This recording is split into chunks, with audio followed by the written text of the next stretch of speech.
Hey, what's up everybody? Welcome to the Brewing Business Show. This is a space dedicated to the craft beer industry and entrepreneurs who wants to learn more about mindset, health, wealth, business, and of course, beer. I'm your host, Pedro Meneses, and before we start, I just want to make sure you buckle up, crack open a cold one, and get ready to hear some life-changing information. Cheers. Our live. So welcome back everybody to episode 13 of the Brewing Business Show. If you're a FaceTimer, be sure to check out the previous episodes and do me a favor and leave me a review on iTunes so more people can find the show. And today, guys, I have a very well-known expert and consultant in the craft beer industry with over 20 years of experience. Sales, chain accounts, marketing, brand building, and in-depth understanding of distribution are some of the topics that he has become an expert and where he has developed the experience that can help you grow your brand. And today, I have the honor to have him in the show to share his knowledge and expertise with all of us. So welcome to the show, Rick. It is a pleasure to have you here. Hey, good afternoon. Thanks for having me on, Pedro. I'm pretty stoked. Appreciate you reaching out and just looking forward to chatting about some beer business. Absolutely, man. It's a really great pleasure to have you here, man. I'm excited about all the things that you're going to share with us today. And I know that you have a lot of valuable information, especially during this season when a lot of people is trying to find different solutions and strategies and way to keep their business alive. Yeah. So before we get into that, why you don't go ahead and talk to us a little bit about your background, your story, so people can get to know you a little bit better. Sounds good.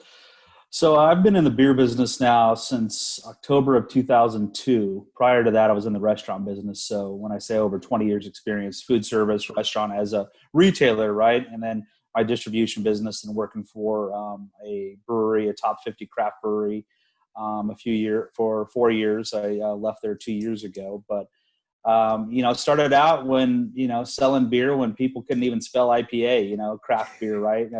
I feel like in 2002, the distributor I worked at the time, the craftiest beers we had was Killian's and Blue Moon, and then, Sam Adams, Sierra Nevada, and New Belgium were around, right? And a lot of Pete's Wicked Ale was still, I think, even still being brewed back then. So a lot of changes have happened since 2002 from the beer industry, and especially over the past, call it year, 2 to 3 years, but more importantly, the past 5 months of this year, 2020, right? It's been just crazy. But like I said, I've worked for a distributor, 17 million cases a year, big wholesaler, ran their craft beer division, managed a sales team, integrating craft beer experts, kind of liaisons to work with traditional distributor sales reps and be that go-to person to sell a dynamic craft beer portfolio, launching brands, helping breweries, actually local breweries, go from being a small little brew pub to, some of the largest in the state at the time. And then, of course, managing brands like Ballast Point, Oscar Blues, Green Flash, Lost Coast, Big Sky, Bear Republic, Anderson Valley, brands like that. So I did that. And then, I was director of national accounts for Southern California Brewery for 4 years. I built them, took them national. When I started with them, they were doing about, let's say, just around 30,000 case equivalents total in chain business. And by the time I left, they were doing over 300,000 cases. Wow. So, and that was about in a 3.5 year span grew it that many times. So that's all on and off premise combined, just chains in general. If it's a chain, if you have more than 10 locations, I classified you as a chain. We had multiple call points, had a team underneath me that worked with our regional sales managers and stuff too. So then decided to take a break from the industry, and I went to work for a beer tank manufacturer fabrication shop. So I learned the equipment side of the beer industry, learned how to build brew houses, cellar tanks, basically became somewhat of not a licensed engineer, but I know how to how to build tanks and what brewers and cellar guys need to understand and know how to make their equipment function properly and what they need when they're starting up. So, and then I've been consulting for 2 years, became a partner at Craft Beverage Consultants. And I just want to be able to take my knowledge and share it with people that need help, right? There's a lot of people in this industry that need to ask, and so many entries that come in, and there's a lot of knowledge out there, and it's just trying to connect with the right people that are passionate, have integrity, and just want to grow their brand and be better and make their employees better and their business better. And those are the people I enjoy working with. Which I believe that every single person that comes across with you, man, need to take advantage, because you really have a lot of experience in different areas of a brewery, and in the craft beer industry. And I know everybody watching this right now or in the future listening to the podcast can definitely take advantage of all the things that you have learned throughout these years, And I know that you have different experience in a lot of experience in different areas, but one of the things that I want to focus on today is more towards that business part of the brewery, because, Right. In previous episode, one of my guests mentioned how he thought that we are going into a season where breweries needs to focus more on the business side of the brewery, Yeah. like 10 years ago it was about making great beer, and now it's like, let's see who have the best business practices. So talk to us a little bit about what you do in Beverage Consulting when it comes to building that business part. So myself and they're at Craft Beverage Consultants, we have a team of people. We're like a one-stop shop if you need to outsource types of services you need, be it from chain account management, myself, sales training, distributor management. We have a director of storytelling. She writes for Forbes magazine, Paste, and stuff. So she's a known writer and journalist in the industry already. And then we have people that do licensing, compliance work, graphic design. So there's a team of us there. It's not just myself. There's a team of about 4 core people. And then it expands to about 10 people in total. So you can just check out our website and stuff too. But some of the business things that I'm talking to with a couple of my clients now, one in particular, and they've got to the point where they have to grow out. How do they grow outside their 4 walls? Meaning that, people are coming in, they have sales and stuff like that, but how do you go from doing X amount of sales per day to increasing that by 10, 15, 20%? What are you trying to do for that? So Right.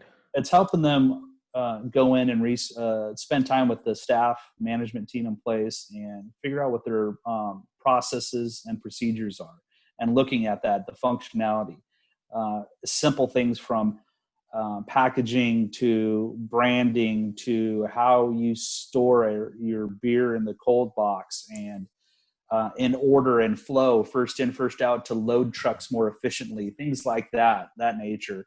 And then, when you want to dive deep, drill down into the business side of it, it's like looking at your numbers, your distribution and stuff.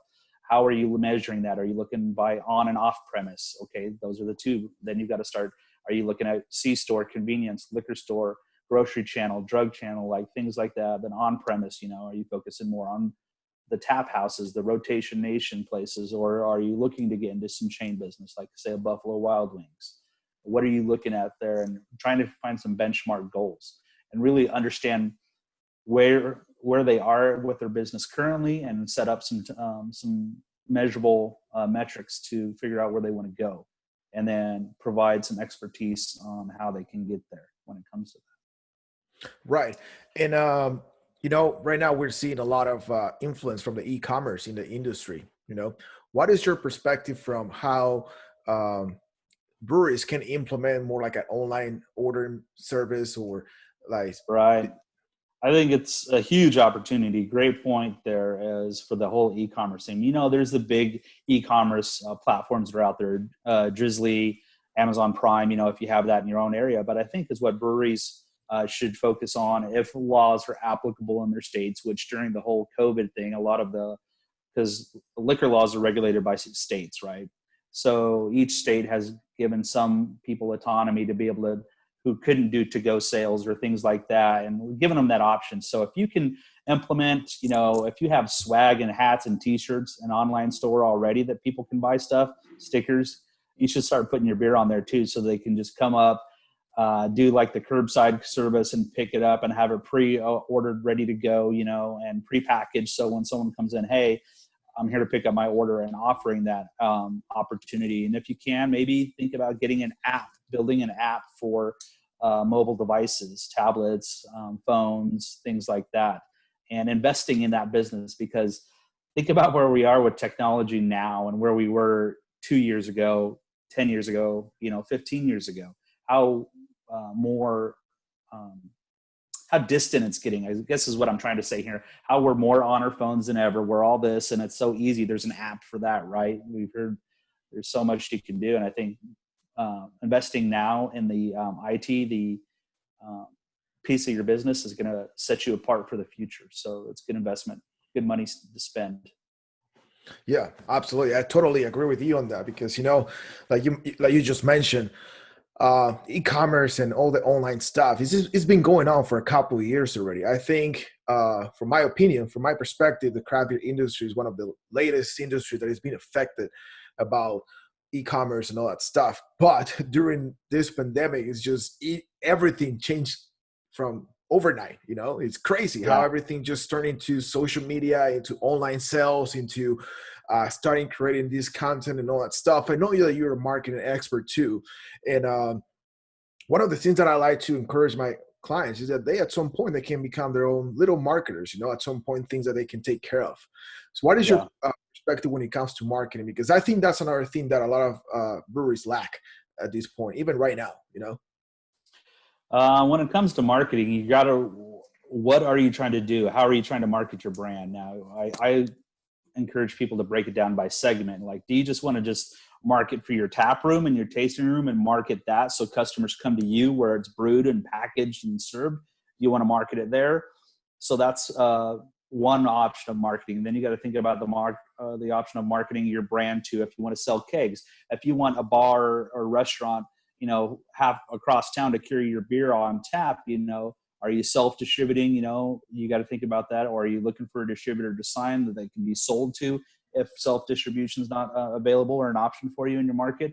So how are you marketing to that? And then if you're in package, if you make package beer, which we can all know, all the trade publications are talking about how retail sales are through the roof, right? And on premise, there was bars and restaurants were shut down across the country. So there's no keg beer, right? So your packaging, and when you think about that, your packaging has to pop. It's got to matter. It's got to be, you need to, when it comes to your labels, be it on your can, if it's a bottle or whatever it is, whatever your package is, you really need to look through the lens and let people outside of your business that don't have any bias pro your business to really look at it and let them kind of stare, like going to an art gallery and looking at something. Is it speaking to you and what it is? And are your core values, is the branding of the name of your brewery predominant? Is the style of the beer, is this type of stuff? And making sure that you have the ABV on there and some of the caloric information that, as most large breweries have to do that now. And especially if you want to get into chains, there's that whole FDA regulation for having that stuff when it comes to, for restaurants, the serving, the caloric intake and having that available to them. So there's a lot of different ways about marketing. So you got to break that up. There's no simple one answer. You got to look at the segment of the business that you're trying to approach and how do you market towards that? Because the dollar amounts you invest and the time and energy to marketing to bars and restaurants is completely different from marketing to retail, call it a Kroger grocery store or Walmart or Total Wine and More. It's totally different roads that you have to travel and invest in. So it's really what the goal is. Which I'm glad that you're breaking that out, because I see that a lot too. I believe that one of the biggest mistake a lot of business does, and I'm not talking only about the craft beer industry, is not having that segmentation of the market, or even going a little bit more back, is knowing who's that perfect customer is, like knowing what are your core values, what are your core message, and who you want to talk to and who you want to sell. Because one of the things that I always talk to my clients, and sometimes for them is like a little bit shocking, is like, because you sell beer and the brewery down the street sell beer, it doesn't mean that you guys have the same customer. Like there's a differentiation between who's your perfect client and who's the other guy's perfect client, because you both have different core values. You both have different message behind your beers. Maybe you're more into IPAs and maybe the other brewer is more into lagers and blondes, stuff like that.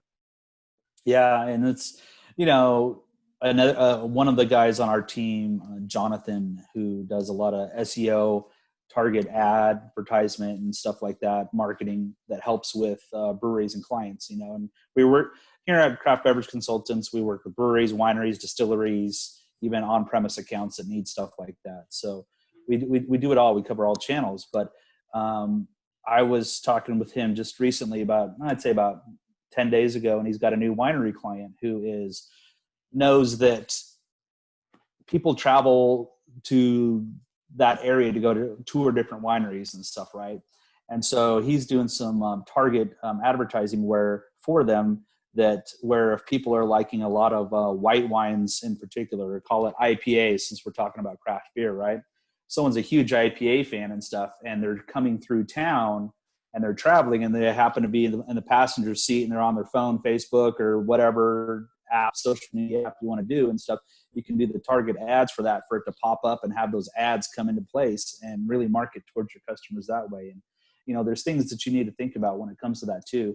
So your point about, just because these two breweries, they may not have the same customers. So, it doesn't do that customer, the brewery who's focused on just Pilsners and lagers and blonde ales, easy drinking beers, if you want to call it that, just try to market towards an IPA person, right? So it's so many layers that we can now dissect and get into on how to market brands, and to who in particular when it comes to all the analytics and metrics and data that's out there. It's scary, to be honest with you. I mean, it's how much people know about you. I mean, who hasn't been on their phone and or talked with their wife or brother, sister, or cousin about something? Then all of a sudden on Facebook, what you guys were discussing in the new garage light, right? And that you're getting all these feeds, advertisements are showing up in your Instagram and Facebook feed. So it's crazy what's out there and how you can really geo-target that in. Yeah, no, and that's a great technology. I know what you're talking about. And that's one of many, many tools the brewers can use right now. And, the beauty of all this is how everybody can have access to this, no, it doesn't matter what is your budget for marketing, which even if it's a small budget, you still need to market, you still need to reach out to your people. And like you were mentioning, you go online, right? And then you start seeing all these ads. And that's one of the other reasons. And I want to hear your opinion on this, because one of the things that I have discovered, or I have learned through my career, is that we are exposed to at least 4,000 pieces of advertisement on a daily basis, right? So that means our memories are shrinking. So if you don't have a consistent message out there for your audience, it's easy for them to forget about you. It's not about the market. It's not about the competition. So if you're not getting in front of them, nobody's going to remember you. It's not anybody's fault. Everybody wants to do business, and there's enough room for everybody to do business. Would you agree? Yeah, no, I definitely, I agree 100%. And just because everyone's, there's so many advertisements out there, opportunities that you can see, and we're influx, right? We're inundated when it comes to that, and those kind of ads and information, right? Information overload. Picture walking into I'm going to call out the Pacific Northwest. Fred Meyer is the big grocery store chain up there. It's owned by Kroger. And you go in there, I went into one store and they have 130 feet long beer aisle. Wow. And trying to find all this beer. And how do you get your branded package to stand out on 120 feet of beer? And when you think about how tall a beer shelf is, right, you've got your 12 packs and everything in the well. Then you got the shelves that go up of all the 6 packs and everything like that. So that's a lot of beer out there. So there's that's to look at. So about having a clear, consistent message to the consumer to attract their eye, because your packaging is your billboard. It's your best advertisement to attract the consumer's eye. It's the silent salesman when no one in the store is around. When you walk in the store and you're shopping, you're the only person on the beer aisle. Who's speaking to you? What are you looking for? Are you looking for something new and different? Something that stands out to you that's going to catch your eye? So that's that silent blinking neon towards you. So really having your packaging is critical when it comes to that. And then keeping your focused and, less is more type of thing. I've seen there's a lot of great artwork out there on packages and labels and things like that the breweries do, but some of it is just way too intricate. Some of it is, I'm not saying you need to have Homer Simpson have a can that says beer or Duff beer on it like that. But, just keep it simple and market towards that, and focus that and have studies, get people's opinion. Just because you like it doesn't mean that everyone's going to notice what you notice about your brand. Absolutely. I totally agree with you. That reminds me of the KISS, keep it stupid simple. Yeah. right? Yeah, absolutely. Yeah. I think is the way to go. But anyway, I hope people watching this right now or in the future, if you guys listening to this, I hope you guys are taking notes because he's providing a lot of great information about your brand, about your packaging and all that kind of stuff. So now getting more into what's going to happen next, man, I think we should talk about more about what is your opinion about the current situation, about the current landscape in the industry? How do you think is the best practices people can have right now that they can start reopening their breweries? Well, one, everyone's still scared. So keep that in mind, be it consumers, be it the brewery owner, be it the banker who the bank who financed the loan to that brewery and whatnot. Everyone's still scared, and there's really uncertain um, knowledge in terms of what's ahead. I do think, as states start to open up, I live here in Missouri, the state of Missouri, and some St. Louis and Kansas City extended the kind of shelter in place, stay at home a little bit longer. Some of the rural areas are up and about and making going at it, But I think on-premise business, yes, we're all hungry to go out and socialize and be with our friends and family and cheers and tell stories, right? But you got to think about what's happening. Some of those things, those social atmosphere times, are centered around other events. You got to think about all the sports, professional sports, right? Baseball season, we should be getting ready. Should have been a month into the season already, right? I know. Hockey, I was just read yesterday where they're going to forego the rest of the season and they're going to just do a playoff for NHL. So basketball, think about that. There's just been a lot of things. So since that stuff has stopped or is not happening, I think the on-premise is still going to continue to struggle when it comes to that bar atmosphere, to that sports bar type of thing you're saying. I think restaurants, those that are good business operators, have great service, quality food, quality beverage. I think people will over time start going back out and doing more dining in versus the carry out stuff that people were doing. So I think those trends are going to improve. I think tap rooms, I think that presence will pick up a little bit, hopefully kind of pick back up where it was before all this happened, right? We were coming out of the holiday season, which is a big kind of celebration season, and all this stuff hit the first of the year. So I think tap room engagement and foot traffic is gonna pick up, and hopefully it does, because that's, when breweries sell beer inside their own four walls, they make double the margin on it, right? It's more profitable for them. They don't have to share that to try to get that out to the consumer. So that's a good thing. Second is retail business. I think is still going to be very, very strong. And I don't think that, you think about online ordering and how people have done it, big companies started it, right? Like Walmart, Kroger, Target, you can do the curbside pickup and they'll come out to your car.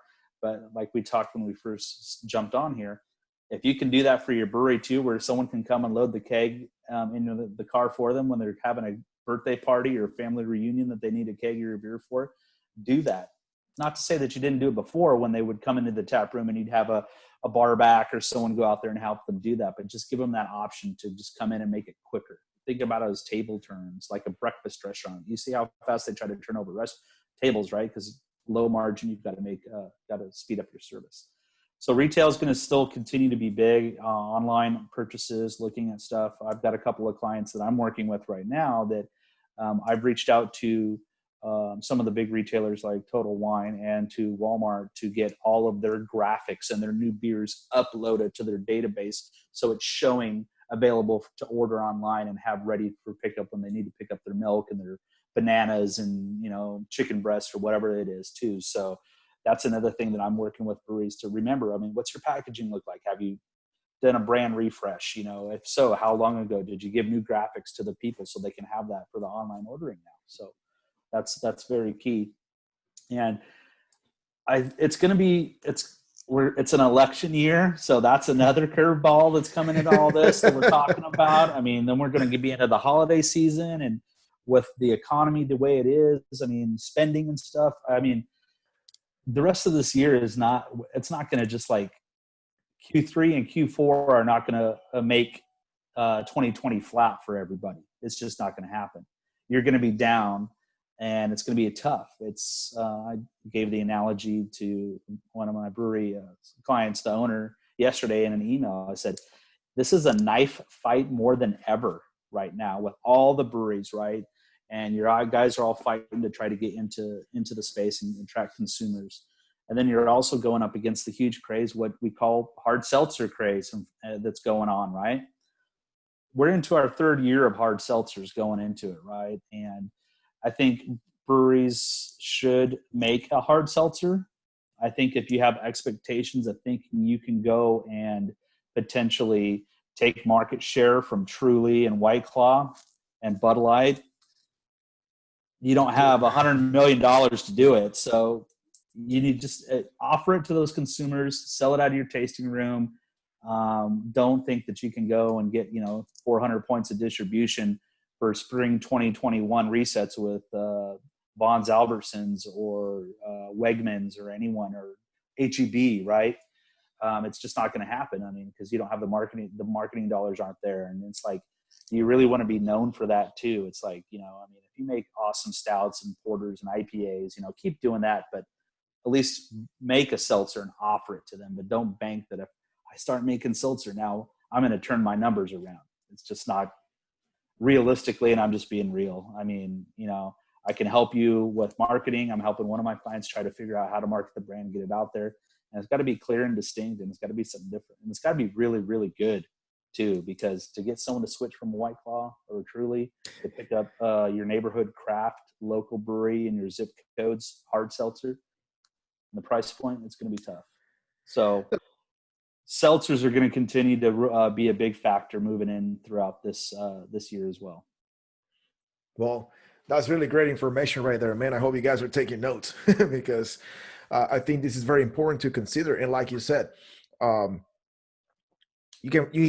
believe breweries right now should focus more on to the immediate results, like the online ordering, like if they cannot get into more retail stores, why don't you build your own, Right. and take advantage of all the things that the states are allowing, with the to-go beer or delivery and all that kind of stuff. And I know there's plenty of breweries out there right now that they're even keeping some employees, and they're the ones delivering the beer and all that stuff. I think that's a great opportunity right now, because if we can keep that after all this is over, which I believe is going to keep going for a couple of months. Like you say, it's election year, right? So we don't know what's going to happen in 2020, but I think you should take advantage of your immediate opportunities and build that authority in your marketplace, And if you can take advantage of delivering and have beer to go, like I was saying to another client the other day too, like, imagine that I'm the kind of client that I go every Wednesday to your brewery, but for some reason I got caught up in work and all that stuff, but I'm still want a beer. Imagine if I have the option to just go on my phone, send a text message, order that immediately, and then just have it ready to pick it up, or have somebody deliver a 6-pack at my door. That's another great opportunity, Right. Right. As we're all trying to, everyone in the industry, how do we gain market share? How do you get new consumers? You've got to make it simple. And when I mean simple is like, you got to be competitive, and you got to innovate and launch those apps, start curbside pickup. There's a one of my favorite breweries here in the state of Missouri is a brewery out of Columbia, Missouri called Logboat, LOG, Logboat Brewing Company. Great people up there, really good beers. And during the whole COVID thing, and their tasting room is still shut down right now. They don't feel comfortable opening it up yet. That was one of the counties that was heavily affected, just about an hour south of St. Louis. So they call it Logboat Brew Through. So the way that their parking lot, and it just worked out for them, and their land is set up, they created a whole drive-through. So people can come order ahead of time, and they come like drive-through, like you're going to Wendy's or McDonald's or whatnot, and they can come, they can pick up their beer and they're ready to go. They got T-shirts, they made hats that say, Logboat Brew Through and stuff like that. And they made a logo for it and stuff. So they're really embracing what they've had to do to innovate and be nimble to continue to have profits and sales come in and do that. So it sounded like a stupid idea a year ago when you opened up, chances are it's not stupid anymore with what's going on right now. So try that. If it wasn't if it was something you had to cross off your budget list when you were what you were going to market, invest in when you were starting up your brewery a year ago or 2 years ago or whenever that is, or it was a future goal, you may need to take that off of page 3 and put that on page 1, right? And adjust your 3, 5, 6-year plan, and your business plan. And if you're not really looking at your business plan and really evaluating it, looking at where all the dollars and cents are going right now and how you can shift, can I take some of my money from operations over here and invest that into marketing so I can have that, have someone build an app for me for my brewery, right? Or expanding the online store and doing the website restructure to make it more friendly and user friendly so it doesn't lag, and getting a better server and stuff. There's things like that you really need to think about, and really looking at your business, your brewery, brewing beer and selling beer. Those are the 2 big things, right? But you still need to know where to invest those dollars and how to, because the old business analogy, the 3-legged stool in a brewery, I believe, the 3-legged stool is the brewer, the brewery, the beer, the liquid, right? The sales team, and then the marketing team, right? And I think it goes in that order. So it's operations, sales, then marketing, and I say that for people that are inside their tap rooms and stuff. You have the brewer who brews the beer, you need somebody to sell it. Once that person has sold all the beer and you need to sell more beer, then that's when you need to then start marketing your brand so you can sell more beer. So then the cycle repeats, and then the brewer makes more beer, the sales guy sells more beer, the marketing helps them sell more beer. So that's how it works. And that's how that flywheel, to me, that's Right. that org chart works. And just think about where you're investing your money and where you can, and ask friends. You may have good employees that they went to college for graphic design and they hated it, right? They didn't want to work for, I don't know, FedEx, Kinko's or something like that, and who knows, they could help you remarket your brand and do stuff like that. The employees that you currently have on staff, not just your big marketing team, or if you had to furlough some of your marketing team, or you don't even have a marketing department. Ask your employees assess what their strengths and weaknesses, do a SWOT analysis on them and see what you can do, and even yourself in your business. But just really look at it. Which I really appreciate you sharing all that. And like you mentioned, you're just trying to be honest with. I appreciate you're honest, because we're not honest at this point in time, and we're not really exposed, like you with your expertise, my with my knowledge and my expertise too. We don't expose this situation, and we don't speak the truth. Nothing is going to change, and we're not going to be able to help anybody. But I totally agree with you that everything starts with reevaluating your business model and putting a plan together, and open your mind to the possibility. Because like you mentioned, 3 months ago, nobody was thinking about selling beer online, right? Like Right. 2 months ago, like a couple of weeks into the COVID, I remember I was talking with somebody who would just start fighting with me in one of my posts, and he was like, I don't think I'm going to keep my online sales after we go back to normal. I think at this point, and he probably reconsidered that opinion, because pretty much is everything we have right now in any industry, and Right. and the opportunities out there. I think we should be very open to opportunities, because I don't know about you, and I want to hear that opinion, but I believe that we just barely seeing what the online marketing and online sales and social media is going to do to the industry. I believe firmly in my heart that it's going to have a huge impact, and it can probably at some point equal on-premise sales. If you implement the right strategies, of course, and have the right system, you can Right. make it work. But I would like to hear your opinion on that. Yeah, I think I'd have to use an example of, think about, when you were, I'm 42. When I was a kid, wanting to go to the mall to go shopping, right? Look at malls today. A lot of them are closing down. Most of those stores are closing down, right? Everything's moved to online. I'm not saying that people won't ever go there, will never step foot in a bar again and watch football or baseball or hockey or whatever that is with their friends and do that. But I think is what this pandemic that we're living through history right now has done. It opened up everyone's eyes from personal to business to see how you can do life differently. And I think I loved a lot of the virtual toasts that lots of breweries and guilds and everyone was doing, getting into doing those virtual toasts and happy hours and things like that. And, Q&As with brewmasters, right? Back at the brewery that I worked at years ago, this is 4 or 5 years ago, that we were doing at that time, where we were doing Skype with our brewmaster from the brew house deck, because he couldn't travel to go out there and meet with this chain and do this education class. So we did things like that then. And, it was, back then technology and Skype, it was kind of rickety and didn't work as good as some of the new ones that are out there, and it has improved, right? So I think continuing to do stuff like that, if you do events at your brewery and, like virtual, I'm not saying a virtual beer festival. There's something about a beer festival, and I'm not trying to, that is not directed at towards what's happening for GABF this year, how they're going to do a virtual one. I think it's great that they're going to do something, but it's still not going to be the same, because you ain't going to be able to yell at anybody when they drop their glass. Right. You ain't going to hear it drop. It can't go, oh, like you do. Yeah. So there's something that the virtual and technology and kind of meetings cannot emulate. So, but I would encourage you, if you haven't started doing some of those, just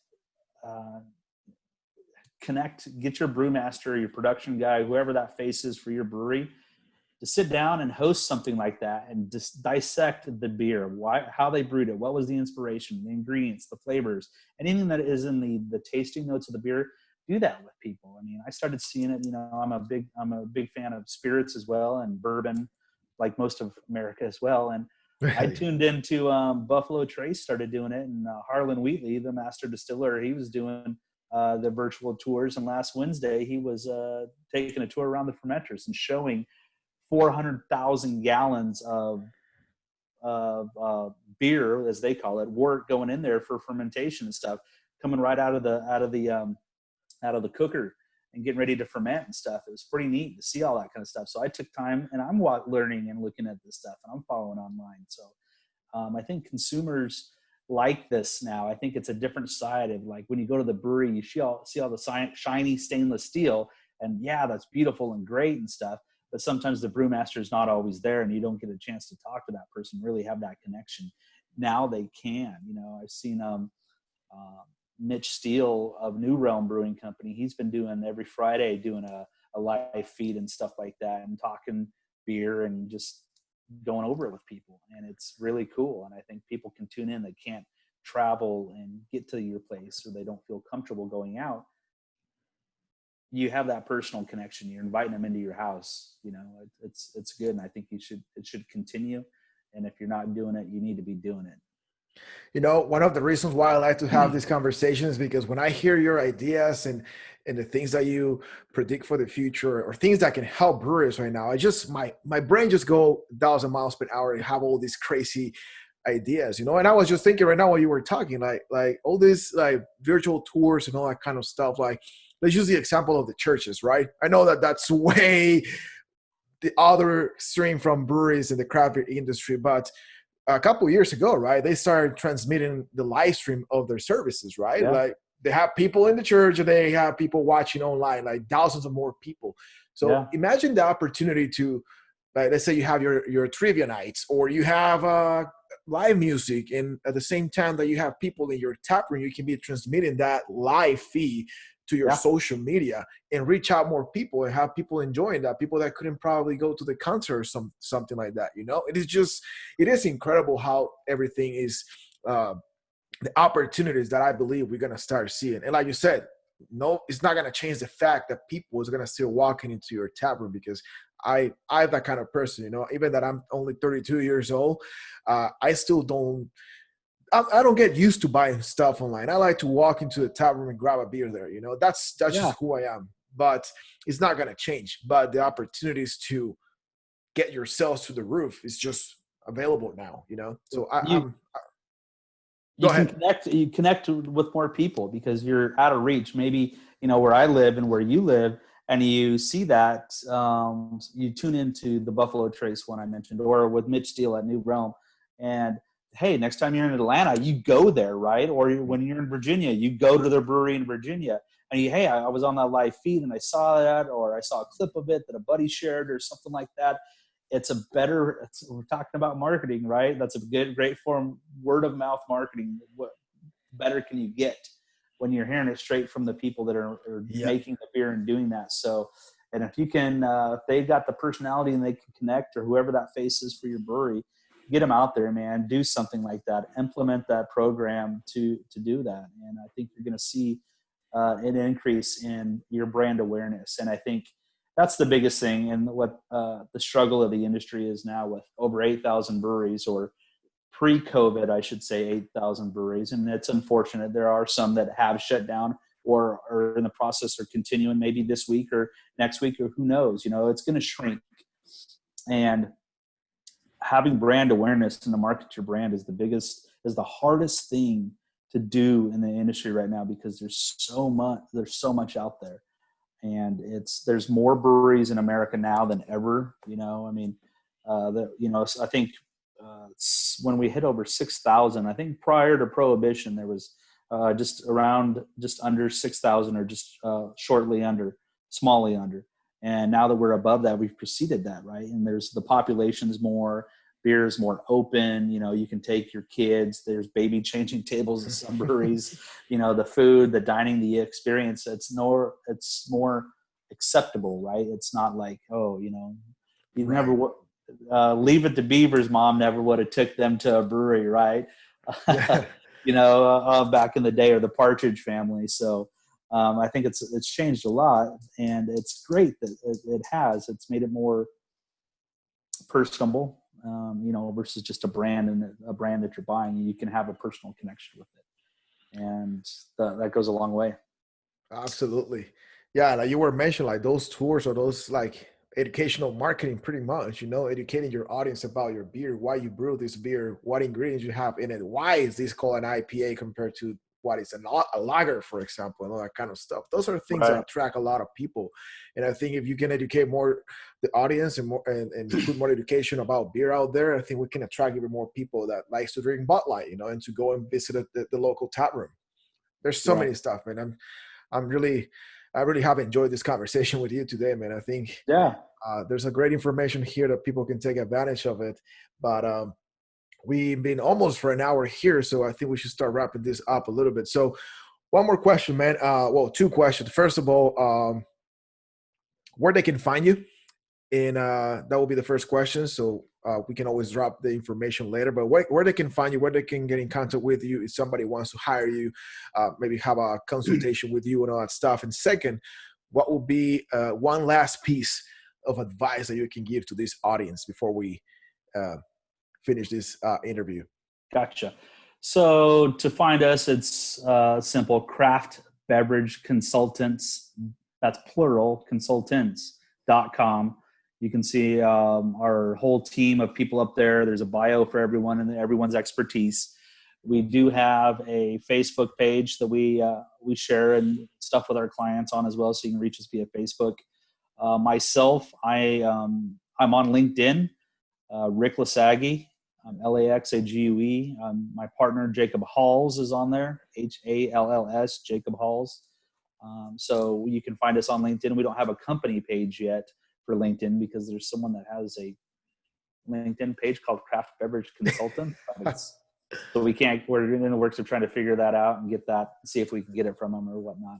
But so really Facebook or the website, our phone numbers are listed. Like if you go to our website right now, we've got a landing page talking about COVID and giving some information and stuff. And even myself with my clients that I'm currently new business with and that potential new ones as well, I've offered a hourly discount rate, right? If my fee was X, I'm taking X off for April, May, June for Q2, I'm lowering to help kind of give a little back. We always, myself, the first hour of consultation is always free. I give you a 60-minute consult over the phone. We can do Zoom, whatever's convenient for you, how we can do that. So, and other partners there here at the firm or members offer things like that as well. Be it up to 30 minutes to 60 minutes. One guy even does 90 minutes. because a lot of what he covers takes a lot of time. So we offer that. So we just want to help people. That's, the 10 to 12 of us combined, we've got about 150 years total experience when you combine all of our knowledge together. And we want to share and help people. We all worked for big companies, big distributors, big breweries and stuff like that. Some of us not, that have been, like our journalist, Tara Nurin. She has, but we just want to help people, right? To be better. And, we take gratitude in helping people grow their brand and their business. And, being a Midwest based company, it's not it's cheaper in the Midwest, I guess, is a blunt way to say, than New York ad agency prices, Chicago or LA or Silicon Valley type of marketing stuff. We're not, we don't have a huge, big, flashy booth at the Craft Brewers Conference on the expo floor, because our rates are low. We want to make it affordable, and we have many different programs we can do. We can do hourly billing. We can do by task, by project. There's a lot of ways. We're here to work with you. We're not going to say, all the money up front, or 50 or 70% up front, and anything like that. We're very competitive, and we have hearts. We're real people. Right. We don't have a huge overhead that we have to maintain. So that's a good thing. And hopefully, we've got a lot of happy, successful clients so far, and we at a point where we can add more. And once I get to about working with, I'd say 5 clients, then I pump the brakes. I do a timeout, because I want to ensure that I give a dedicated time and resources and energy to each of those clients collectively on what it is that they're asking me to help them with. So yeah, Facebook, our website, or LinkedIn, hit me up.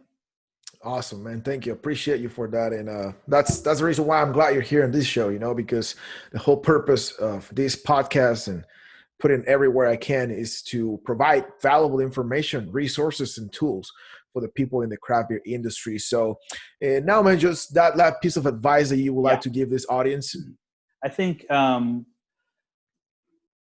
don't be afraid to fail. I'd rather fail. I'd rather attempt and fail than to never attempt. So is what I'm trying to say is, try something different for your business. Go out, and I kind of said it, the last piece of advice, I'm just going to reiterate that, is try something different for your brand, whatever that is. If it's a new beer, or starting a sour beer, or coming out with a line extension. If you have a beer that is a home run, maybe doing a spin-off, a flavored version of that. And when I mean flavor, I don't mean cheap flavoring, right? I just mean, like, if it's a grapefruit IPA, okay, or do something, try something different. But innovation is still going to be a key indicator that consumers look for. Innovating, like I mentioned, maybe doing a seltzer if you haven't done it yet, but don't make one and think you need to package 300,000 cases of it, because you're gonna take all those shelf space from White Claw. It's not going to happen overnight. But offer that to the consumer, right? Think of that as another style when we think about brown ales, porters, stouts, lagers, pilsners, IPAs, pale ales. Think of a seltzer as another style to offer in your portfolio, to have that consumer, because as the celiac and gluten allergies are becoming more noticeable for people, even more so than it used to be, and having that option, and even the lower ABV option to get people to stay in your taste rooms longer is key. Wow. To be honest with you, I think that's one of the most powerful advices someone has given this show, man. Like, innovation and just try something different. I think that's a great point right there, because this world is innovating every single day. And I think that's what's going to make a lot of people successful, to just implement what you just said, man. I really appreciate for that advice. And thank you so much for taking the time of being here in the show, Rick. It's been a great conversation. I'm looking forward to keep maybe one day have a beer with you and have a more deeper conversation, even in the future, after all this season, crazy season that we're going through. maybe we can have another show and just keep Yeah. providing more information, because I really appreciate what you have shared with us today and the things that you're doing. You know, I'm glad to be connected with you and knowing that there's people that wants to help the craft beer industry, and which is pretty much the core of this industry. Everybody helps each other, which is what I love being part of this industry too, you know? Yeah, for sure. Me as well. You know, I thought I could get out of the beer business. I couldn't, you know, it drew me back in, you know, and I'm glad the opportunity to consult and come back on this level and get connected back with that. It's great. It really is. You know, I have some lifelong friends that I've only had, that I feel some of my best friends that I've only known for 6-7 years, but a lot of them I've known longer, you know, just from people that you meet and connect. So it is definitely a connection industry, and there's a lot of great people out there. So just ask for help, man. Thanks for having me on, Pedro. Appreciate it, brother. Thanks for you to being here, man. Thank you for all you have done during this time. And for you guys listening, if you enjoy the show, make sure you share it with somebody, put it on social media, send in a DM, a text message, email, whatever you can do to help us spread the word. And also make sure you leave us a review on iTunes or subscribe to the YouTube channel so more people can find the show and get access to all this valuable information. And lastly, if you're ready to grow your sales and take your brewery to the next level, make sure you head to onlinemenu.marketingbrewingco.com and sign up to claim your free online menu today. And other than that, guys, I will see you guys for the next episode. In the meantime, be safe, keep working hard, and cheers. Later.